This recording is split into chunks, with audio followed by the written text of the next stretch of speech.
Bismillahirrahmanirrahim. Alhamdulillahi Rabbil Alamin. Wassalatu wassalam ala nabiyina Muhammad wa ala alihi wa sahbihi ajma'in. Të nderuar vëllezër dhe motra musliman, vazhdojmë me lejen e Allahut madhëruar në mësimin ton të dashur në librin e kushtuar edukatës,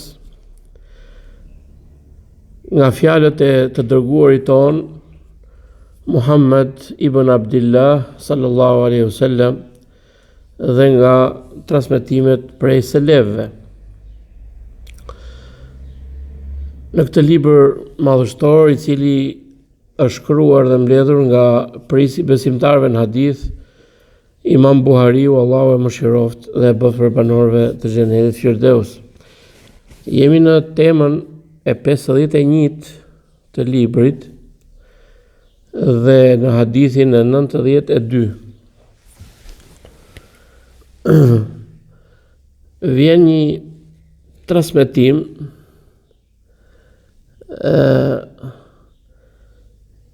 i cili thot nga Walid ibn Numair ibn Aus, ka dëgjuar babain e tij të thot: "Kanu yaqulun as-salahu min Allah wal adabu min al-aba." Pra thot ishin pra dietar tanë që thonin përmirësimi, rregullimi pra në rrugën e drejtë është prej Allahut dhe edukata ose tërbjeti është prej baballarëve.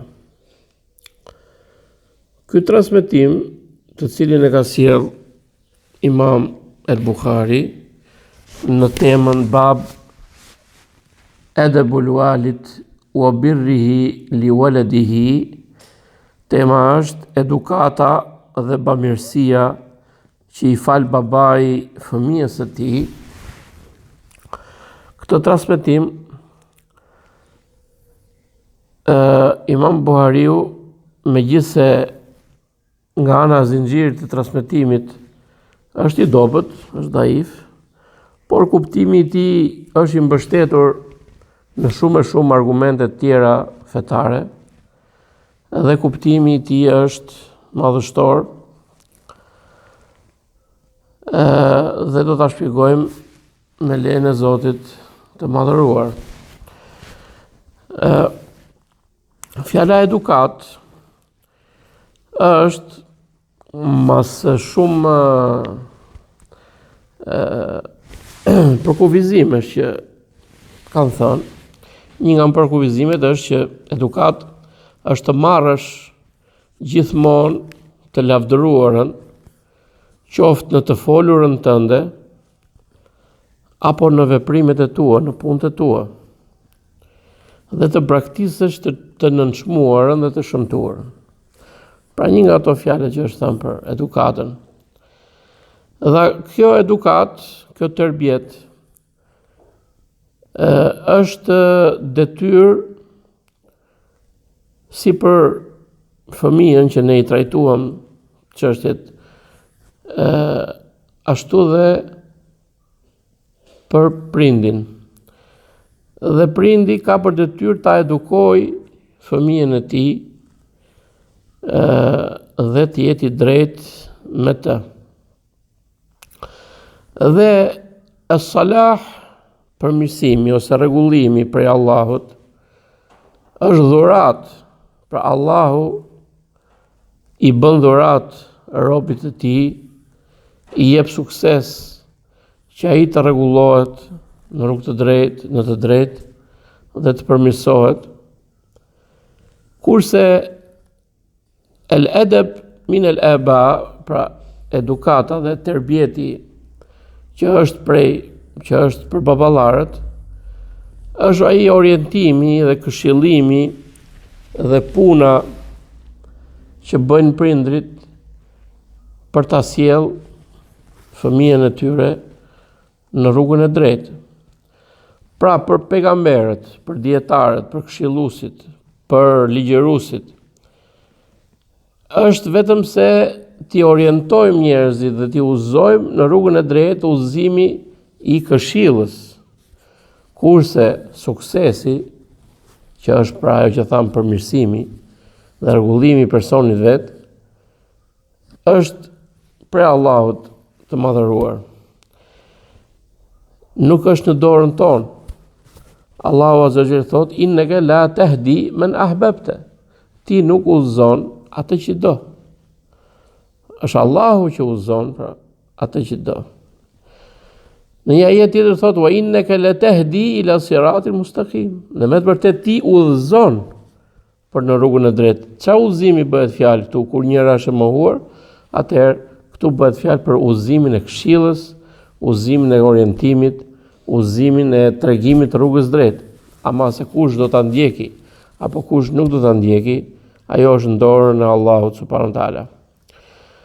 Në lidhje me edukatën që është në ngarkim të baballarëve që t'ia japin fëmijëve të tyre, Allahu subhanahu wa taala thot: "Ya ayyuhalladhina amanu qu anfusakum wa ahlikum naran."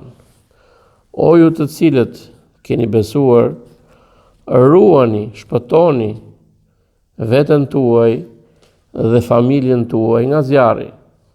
Thot Aliu radiallahu anhu: "Allimuhum wa addibuhum." Mësojni ata dhe edukojni ata. Pra mënyra se si të shpëtojmë veten dhe familjen nga zjarri është për familjen t'i mësojmë dhe t'i edukojmë. Ai sa mundemi në përpjekjen tonë. Pastaj, nëse dikush nuk e merr udhëzimin, kjo nuk është kompetenca jonë dhe kjo nuk është mundësia jonë. Pra siç e tham. Sheriati pra, ligji i Allahut, e ka nxitur babain, e ka nxitur prindin që ta edukoj fëmijën dhe mos ta neglizhoj, por ta ketë në paket përpara syve dhe të mundohet në këtë fushë. Dhe fjala wa birrihi li waladihi dhe bamirësia që i bën fëmijës së tij, tek bamirësia hyn shpenzimi, bujaria, barazia në sjellje mes fëmijëve. Pra ka shumë gjëra që hyn tek bamirësia që bën prindi ndaj fëmijës.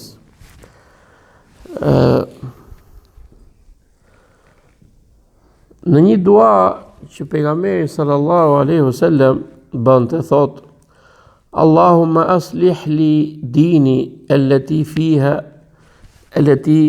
fiha isbatu amri, wa aslih li dunyaja allati fiha ma'ashi, wa aslih li akhirati allati fiha ma'adi." O Allah, ma rregullo fen time, në të cilën është çështja ime, dhe ma rregullo dynjan time në të cilën është jetesa ime, dhe ma rregullo ahiretin tim në të cilën është kthimi im dhe përfundimi im. Pra, salahu, përmirësimi dhe rregullimi i fesë, i dynjas dhe i ahiretit, janë të treja këto në dorën e Allahut të madhëruar.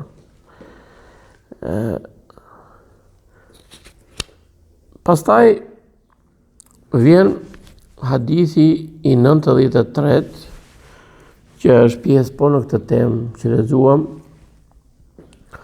Ka ardhur nga sahabi i nderuar Nu'man ibn Bashir radiallahu anhu, i cili ka transmetuar se babai i tij, Allahu qoftë i kënaqur dhe prej tij, pra sahabi transmeton nga sahabi, an abahu intalaqa bihi ila rasulillahi sallallahu alaihi wasallam yahmiluhu. Babai i tij u nis për tek i dërguari i Allahut sallallahu alaihi wasallam duke e mbajtur atë. Pra, kjo tregon që ka qenë i vogël, e mbante në dorë. فقال يا رسول الله إني أشهدك أني قد نحلت النعمان كذا وكذا. Unë të marrë ty për dëshmitar që i kam falur Nu'manit këtë gjë dhe këtë gjë. Faqal, thot i dërguari Allahu sallallahu alaihi wasallam, e kullu waladika nahilta, të gjithë fëmijëve të tu ti i ke dhuruar si kjo? Qala la, tha jo. Qala fa ashhid ghayri, merr për dëshmitar dikë tjetër veç meje, jo mua. Thumma një sekond. ثم قال أليس يسرك أن يكونوا في البر سواء. A nuk të kënaq çështja që ata të jenë në bamirësi ndaj teje të gjithë një lloj? Qala bala, tha po si jo, ashtu ata të duhet, domethënë. Qala fala idhan, atëherë mos e vepro kështu, jo. قال أبو عبد الله البخاري ليس الشهادة من النبي صلى الله عليه وسلم رخصة. Thot Abdullah al-Bukhari, Abu Abdullah al-Bukhari, nuk është dëshmia nga pejgamberi sallallahu alaihi wasallam diçka që e lejon veprimin, pra nëse është padrejtësi. Atëherë ta shpjegojmë këtë hadith i cili ka shumë dobi, Allahu na dhon sukses që ta shpjegojmë. Atëherë, përpara se të flasim, hadithi transmetohet nga sahabi i nderuar Nu'man ibn Bashir, radhiyallahu anhu, i cili është një nga sahabët që ka transmetuar hadithin el halalu bayyin wal haramu bayyin. Halali është i qartë dhe haram aleikum selam. Halali është i qartë dhe harami është i qartë. Pra shikoni ke libri 40 hadithet. Dhe ky hadith konsiderohet një nga hadithet më përmbledhëse të fesë islame. Nu'man ibn Bashir, Allahu qoftë i kënaqur me të, ka lidhur 14 muaj mbas hijretit. Dhe është fëmia i parë që ka lindur në Medinë mas ardhjes së pejgamberit sallallahu alaihi wasallam në të. Nëna e tij quhet Amra bintu Rawaha. Dhe ka qenë Nu'man ibn Bashir prijes në Kufa në kohën e Muawijes për gati 9 muaj dhe pastaj ka qenë prijes drejtues në Hims. Ka qenë orator i mirë, i shkëlqyer. Thot Semak ibn Harb, kana akhtabu ma sami'tu, ishte njeriu më orator që unë kam dëgjuar ndonjëherë. Shkoi ky sahab ke Zoti i tij në vitin 65 të hijretit. Kurse babai i tij, Bashir ibn Sa'd al-Khazraji, Allahu qoftë i kënaqur prej tij, është një nga sahabët të cilët kanë qenë pjesëtar në luftën e Bedrit, ka dëshmuar luftën e Bedrit. Dinte të shkruante që në kohën para ardhjes së pejgamberit sallallahu alajhi wasallam. Pra tek arabët ishte e rrallë që njeriu të ishte i shkolluar, të ishte pra që dinte të shkruante. Shumica kanë qenë analfabet. Kjo pra ishte një nga mrekullitë që Allahu subhanahu wa taala dërgoi të dërguarin, i cili nuk dinte të shkruante, të lexonte, që t'i mbyllet goja një grup, sepse grupet që flasin kundra fesë islame janë të shumtë. Dhe Allahu i ka dhënë argument shtërues secilit grup. Dhe këtij grupi i cili pretendon që Muhamedi alayhis salam e ka vjedhur nga librat e mbarshëm ose ka lexuar nga fjalët e tjerëve, Allahu subhanahu wa taala ka bërë që të mos ketë dyshim në këtë pikë, e ka dërguarin e tij analfabet. Dhe këtë arabët i cili në përgjithësi ishte popull analfabet. Por Bashir ibn Sa'd al-Khazraji ka qenë që dinte të, pra kur e themi ne këtë, është diçka e rrallë pra tek arabët. Ka qenë komandant në Fedek, në Wadi al-Qura, ka qenë zëvendës nga pejgamberi sa në Medinë, kur bëri ai umrën, pra quhet Umratul Qada, dhe ishte i pari që i dha besën e Abu Bekrit prej ansarëve, kur u bë Abu Bekri halif. Edhe ai shkoi ke Zoti i tij në vitin 13 të Hijretit. Atëherë, hadithi tregon që Numan ibn Bashir ka ardhur i mbajtur në krahët e babait i tregon që ishte i vogël. Dhe shkaku i ardhjes së babait të pejgamberit sallallahu alaihi wasallam ishte gruaja e tij, për nëna e Numan ibn Bashir, pasi ajo tha, unë nuk kënaqem derisa ti të shkosh ke pejgamberi sallallahu alaihi wasallam dhe ta bësh dëshmitar për këtë. Pra për këtë dhuratë që ti po ja bën vetëm këtij fëmije dhe jo të tjerëve. Dhe ky sahabi nderuar shkon ke pejgamberi sallallahu alaihi wasallam dhe thotë, unë të bëj dëshmitar për dhuratën që po i jap fëmijës tim Numan ibn Bashir. Dhe i dërguari i Allahut sallallahu alaihi wasallam na mëson një edukat dhe i mëson edukat atyre që japin fetva që ta bëjnë situatën edhe pyetjen sa më të qartë. Dhe thot, a të gjithë fëmijëve u dhe si kjo, se duke bërë të tilla pyetje, qartësohet e vërteta dhe qartësohet situata. A i tha jo, pra i dha vetëm një fëmijëve dhe jo të tjerëve. Atëherë pejgamberi sallallahu alajhi wasallam tha një fjalë qortuse, ku thotë fa ashhid ghairi, merr për dëshmitar të tjerë, jo mua, mos më merr mua për të dëshmi, pasi kjo është padrejtësi. Dhe këtu pra është edhe këshilla dhe qortimi që bëhet kur dikush gabon. Dhe në këtë moment e pyet pejgamberi sallallahu alaihi wasallam dhe bën një dialog që është nga mënyrat më të shkëlqyeshme për ta kuptuar tjetri çështjen dhe për të qenë i kënaqur. Dhe i thot, e lejse yesurruk e yakunu fil birri sawa. A nuk kënaqesh që fëmijët e tu të ta bëjnë bamirësinë ndaj teje të gjithë një lloj, apo do që dikush të bëj bamirësi ty si prind dhe dikush jo. Pra e bën formën e mësimit këtu pyetje përgjigje. E pyet, a nuk do që të gjithë fëmijët e tu të jenë një lloj në lidhje me bamirësinë ndaj teje? Dhe përgjigjja është po.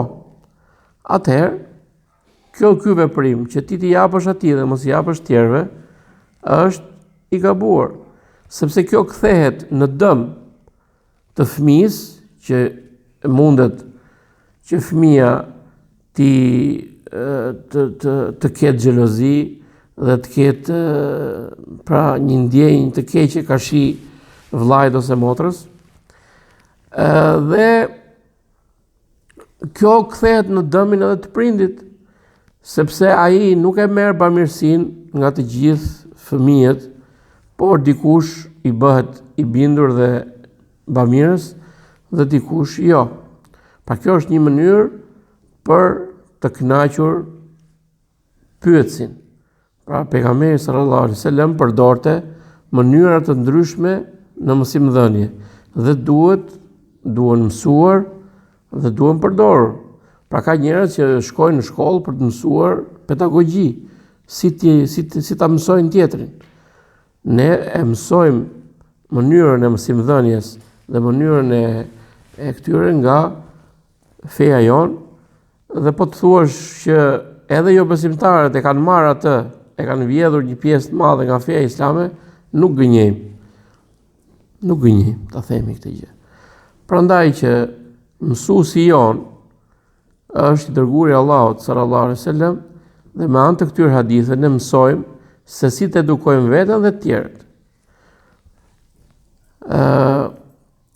Thot Ebu Abdullah el-Bukhari, lejse shahade minë nëbi sallallahu alaihi wasallam rukhsa. Këtë dëshmi prej pejgamberit sallallahu alaihi wasallam, nëse nuk do ta kishe bërë pyetjen dhe do kishe thënë po, jam dëshmitar, nuk është e lejuar në qoftë se ndodh padrejtësia. Pra nëse kjo ishte padrejtësi, kjo nuk është e lejuar. Sepse pejgamberi sallallahu alaihi wasallam është njeri si të gjithë njerëzit, dhe në një hadith thot: "Innama ana basharun wa innakum takhtasimuna ilay." Unë nuk jam gjë tjetër, vetëm se një njeri si ju.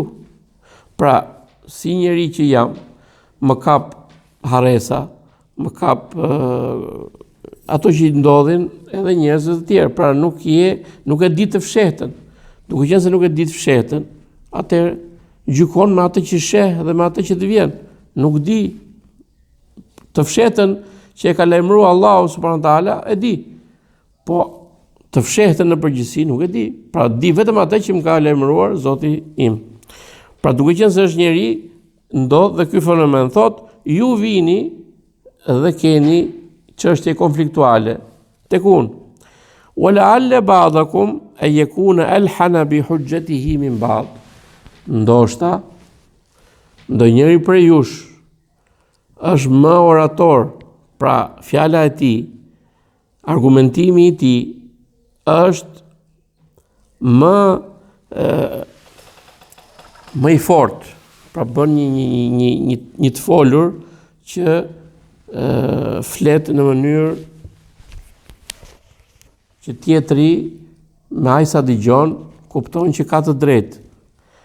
Fa aqdi lahu bi nahnu ma asma. Unë jap të drejtë atij me atë që unë dëgjoj. Pra gjykimi ndodh me atë që është përpara me faktin që dëgjon. Fa man qadaytu lahu bi haqqi akhihi, nëse unë gjykoj për të me të drejtën e vllajit tij, fa innama aqta'u lahu qit'atan min an-nar. Në të vërtetë i jap atij një pjesë nga zjarri.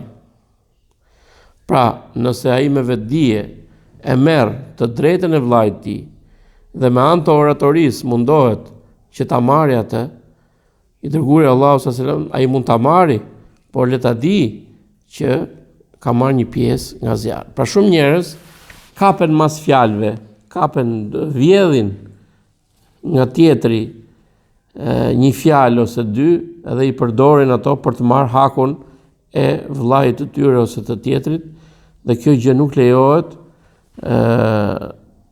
në fe. Pra, kjo është kuptimi i fjalës që thot Abu Abdullah al-Bukhari, që nëse pejgamberi nuk do ta kishte pyetur atë pyetje dhe do të kishte bërë ajo ndarje, atëherë kjo nuk do të thotë që kjo lejohet. Pra, padrejtësia është padrejtësi. Po i dërguari Allahu sallallahu alaihi wasallam bëri atë pyetje. Tani drejtësia duhet të jetë ke fëmijët deri tek puthja. Ka ardhur një hadithi e Enesit radiallahu anhu, që vjen djali dikujt dhe e merr dhe e puth dhe e ul në prerën e tij. Dhe pastaj vjen vajza dhe ai e ul ke preri. Dhe pejgamberi sallallahu alajhi wasallam i thot: "A nuk bëre drejtësi mes tyre?" Pra njërin e puthe dhe vajzën nuk e puthe. Atë duhet të bësh drejtësi. Siç e puthe njërin, ta puthësh tjetrin. Shikoje feja islame sa rëndësi i jep kësaj teme. Sepse ndonjëherë ai që është fëmia më i vogël, atij i jepet diçka më tepër dhe lihen më një anë tjerët. Po kjo sjell që fëmia tjetër të mendoj keq, që fëmia tjetër t'i hyj inati dhe xhelozia, prandaj prindi mundet që dikë nga fëmijët ta ketë më për zemër se tjetrin, ama drejtësia duhet të jetë për gjithë një lloj, qoftë për meshkujt, qoftë për femrat.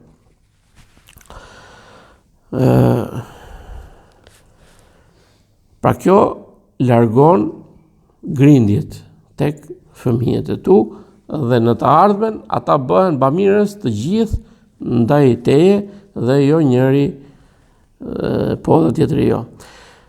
Kurse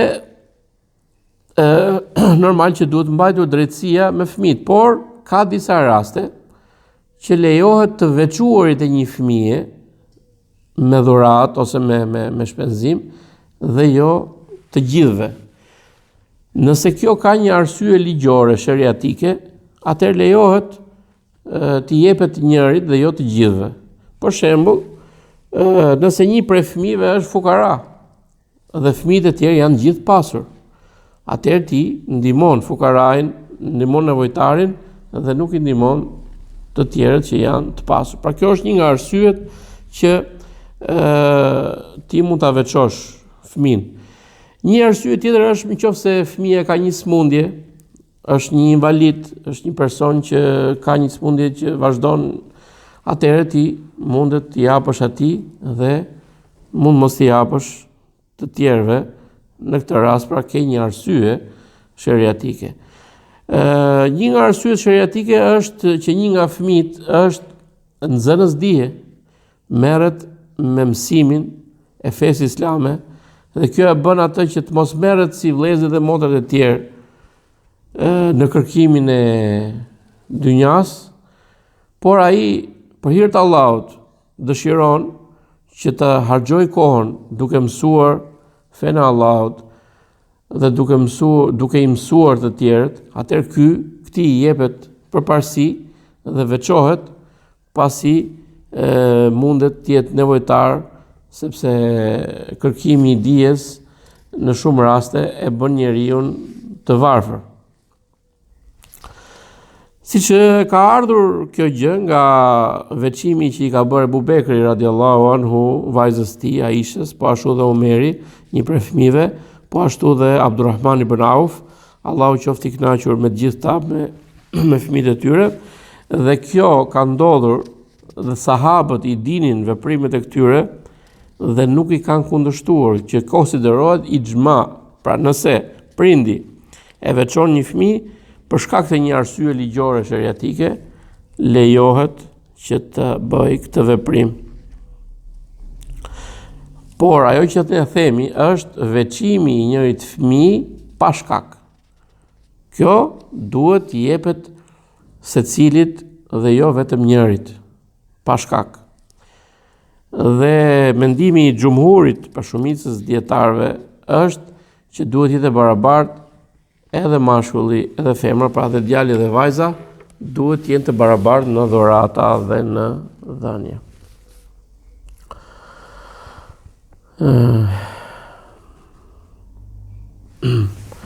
Atëherë, dhe me këtë hadith mbaruam, kalojmë ke hadithi i fundit për sot. Shpresoj që ti kemi thënë gjitha dobit ke hadithi që tha. Tema e 52, bab birrul abi li waladihi, bamirësia e babait ndaj fëmijës së tij.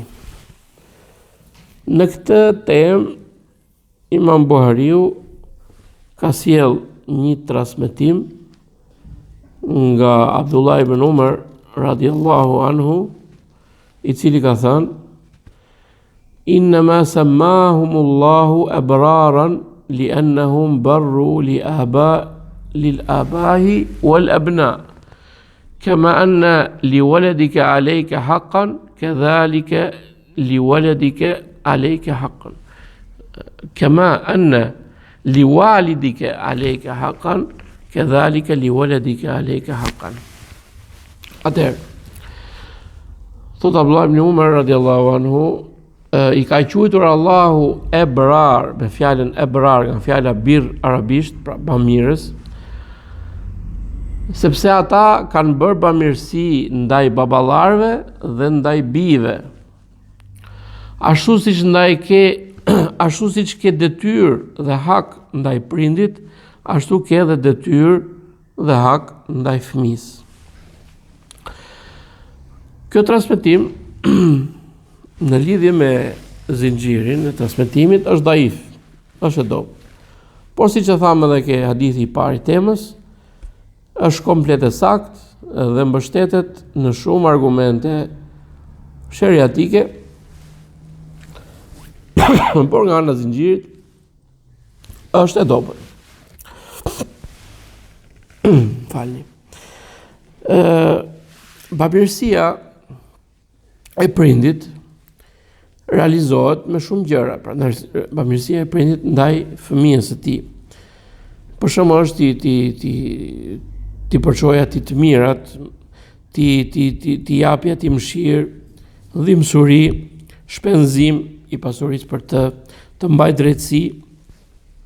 Të gjitha këto janë prej bamirësisë. Dhe sheriati, ligji I Allahut, ka ardhur dhe ka nxitur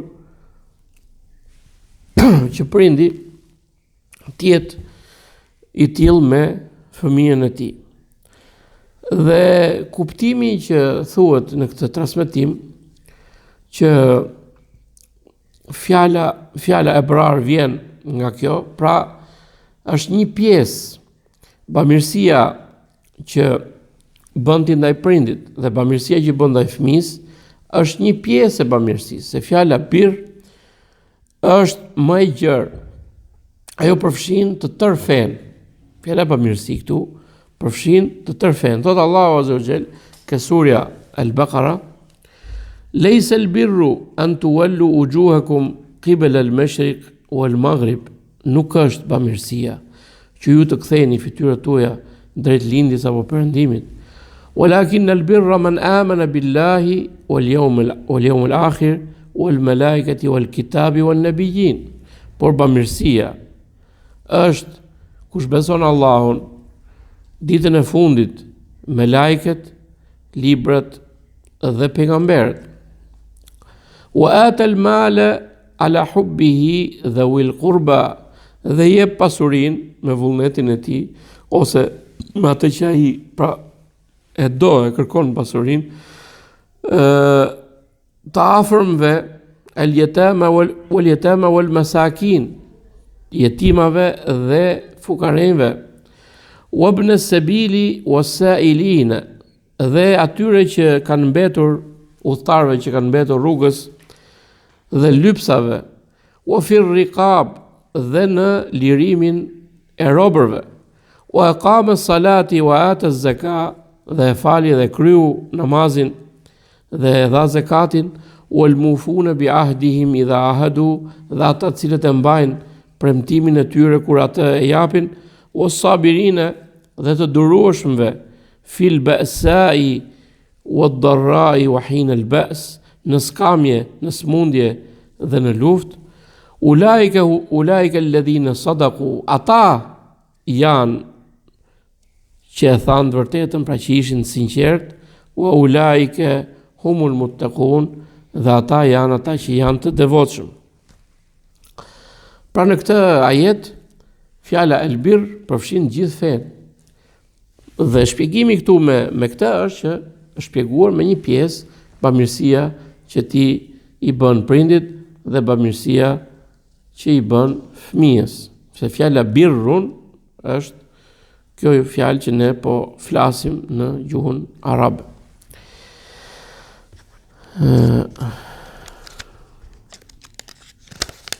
Pra, prindi nuk duhet neglizhoj në edukimin e fëmijës, sepse prindi është bari. Kullukum ra'in wa kullukum mas'ulun an ra'iyatikum.